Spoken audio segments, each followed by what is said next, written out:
नमस्कार विद्यार्थी मित्रांनो, तर स्वागत आहे आपल्या सगळ्यांचं आपल्या युट्यूब चॅनलमध्ये. तर आपण जे विज्ञानाची सिरीज सुरू केलेली आहे त्यातील अतिशय महत्वाचा म्हणजे तुमची सरळ सेवा असेल, राज्यसेवा असेल किंवा इतर कोणतीही स्पर्धा परीक्षा असेल, त्याच्या दृष्टिकोनातूनच विज्ञानाच्या रिलेटेड जे तुम्हाला काही क्वेश्चन्स विचारले जातील त्यापैकीच आज एक आपण छोट्या छोट्या पद्धतीनं या व्हिडिओमधून तुम्हाला कशा पद्धतीनं न्यूटन्सचे तिन्ही लॉ समजतील हे बघणार आहोत. तर आपण आज बघूया न्यूटनचे 3 लॉ. बघा, तर त्यातील न्यूटनचा पहिला जो नियम आहे तो आहे जडत्वाचा, म्हणजेच काय, लॉ ऑफ इनर्शिया. तर लक्ष द्या. तर बघूया आपण.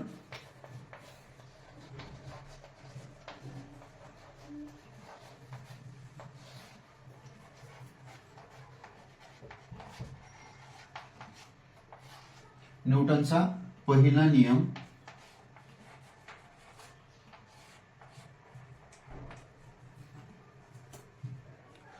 तर बघा, न्यूटनचा पहिला नियम काय म्हणतो, एखादी वस्तू जर ही स्थिर असेल, कशी असेल, एखादी वस्तू स्थिर असेल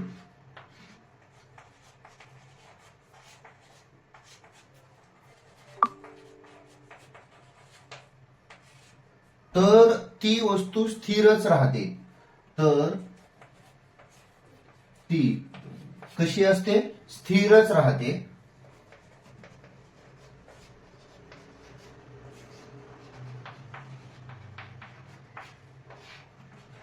व एखादी वस्तू ही गतिमान असेल किंवा चालू असेल. कशी असेल, चालू किंवा गतिमान असेल.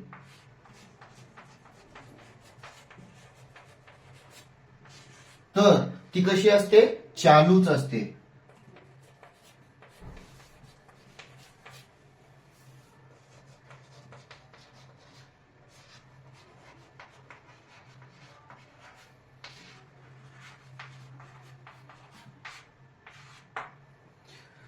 तर तुम्हाला जर याचं सिंपल अशा स्वरूपामध्ये उदाहरण बघायचं झालं तर याचं उदाहरण असेल, तुम्हाला टेबलवरती पुस्तक ठेवलं तर त्याचं तुम्ही उदाहरण बघू शकता. टेबलवरील पुस्तक.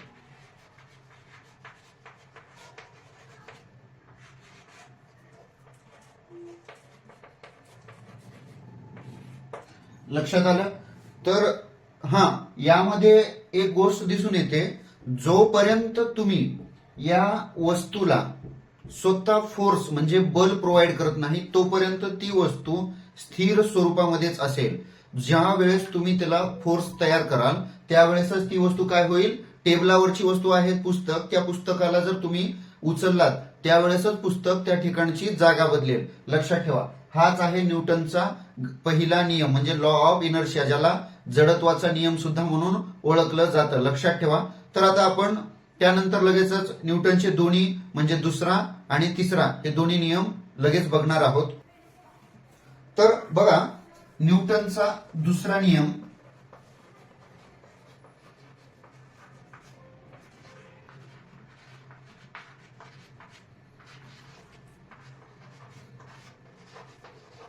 ज्याला आपण बलाचा नियम सुद्धा म्हणतो, म्हणजेच काय, लॉ ऑफ फोर्स.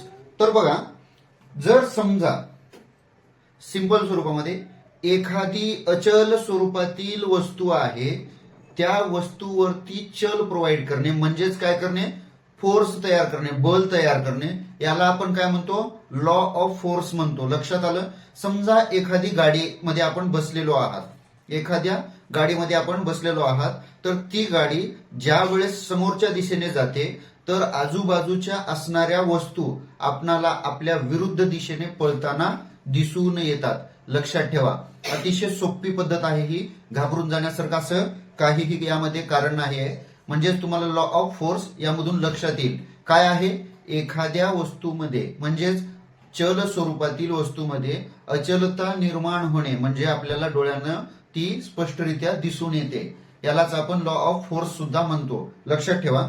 त्यानंतर बघा, जो न्यूटनचा तिसरा नियम सुद्धा आहे, ज्यामध्ये काय केलं जातं, एखाद्या वस्तूवरती त्वरण किंवा त्या वस्तूचा वेग हा दोन्हीही गोष्टी काय असतात यामध्ये अवलंबून असतात. यामध्येच तुम्हाला म्हणजे एखाद्या वस्तूवर एखादी गाडी आहे आणि तुम्ही ती गाडी चालवत असताना ज्यावेळेस त्या गाडीला ऍक्सलरेट कराल त्यावेळेसच ती गाडी तिची जागा बदलते.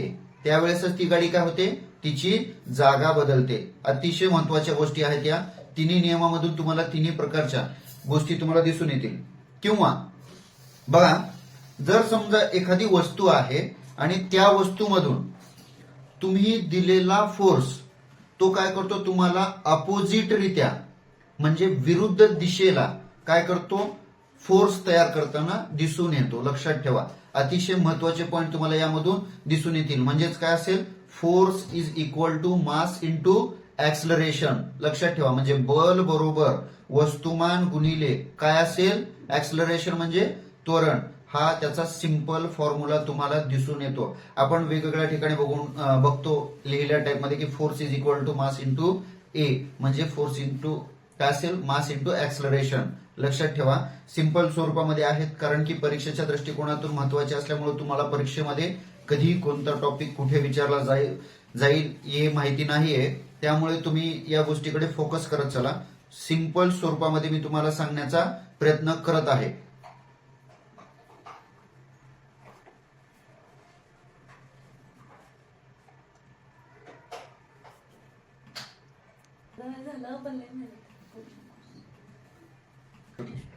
म्हणजेच बघा, वस्तूवर जेवढं जास्त बल,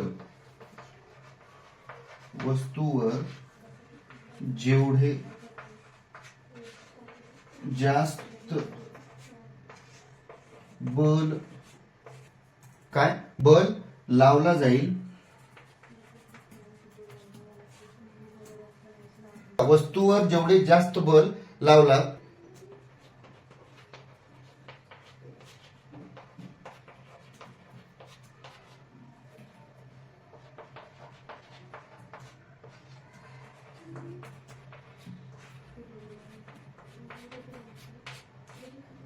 लक्षात आलं. तर बघा, एखाद्या वस्तूचं वस्तुमान जास्त असेल व एखाद्या वस्तूचे वस्तुमान कसे असेल, जास्त असेल, म्हणजे जाड,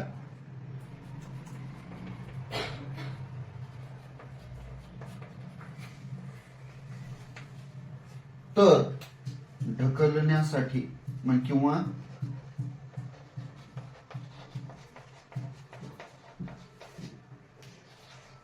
जास्त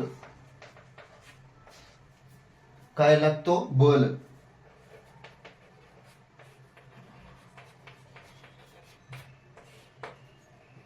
तर बघा, तुम्हाला यातून दिसून काय येतं, म्हणजेच काय, force is equal to mass into acceleration.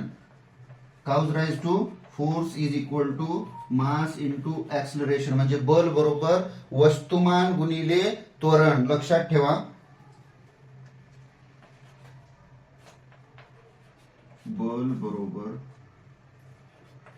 वस्तूचे वस्तुमान म्हणजे मास गुणिले त्वरण. हा असेल तुमचा न्यूटनचा दुसरा नियम. अतिशय सोप्या पद्धतीने सांगण्याचा मी प्रयत्न करत आहे आणि तुम्ही तो लक्षात ठेवा. तुम्ही एखादी वस्तू किंवा एखादी गोष्ट जेवढी कॉम्प्लिकेटेड कराल तेवढीच ती कॉम्प्लिकेटेड होत जाईल. न्यूटनचा तिसरा नियम.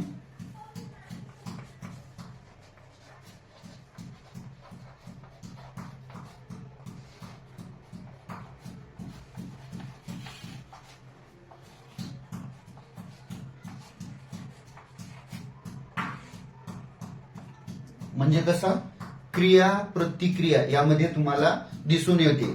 तर बघा, प्रत्येक क्रियेला कशी विपरीत म्हणजे विरुद्ध दिशेने प्रतिक्रिया घडून येताना दिसून येते. कशा, प्रत्येक क्रियेला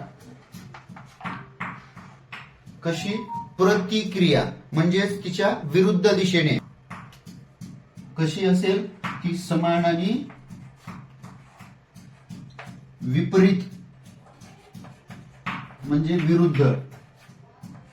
यामध्ये काय दिसून येईल? प्रतिक्रिया दिसून येईल.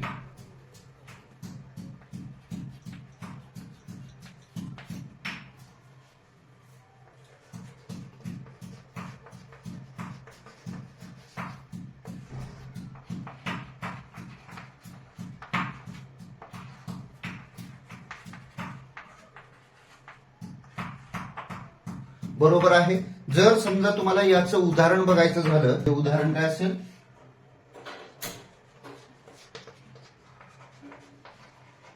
रॉकेट वरती जाते वेळेस हवेला खालच्या दिशेने ढकलते.